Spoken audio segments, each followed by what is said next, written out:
గ్రామ పంచాయతీలోకి వచ్చేటప్పటికి bleaching powder కొనడానికి కూడా డబ్బులు లేవు. ఇది సత్యం అధ్యక్ష.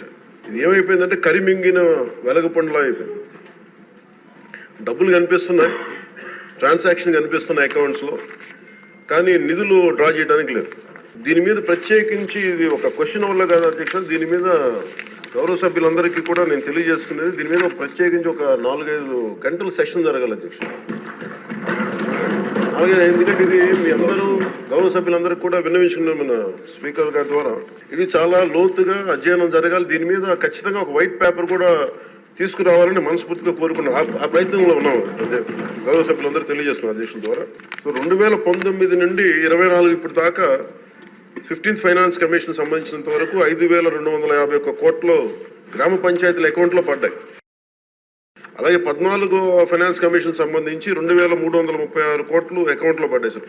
టోటల్గా 7,500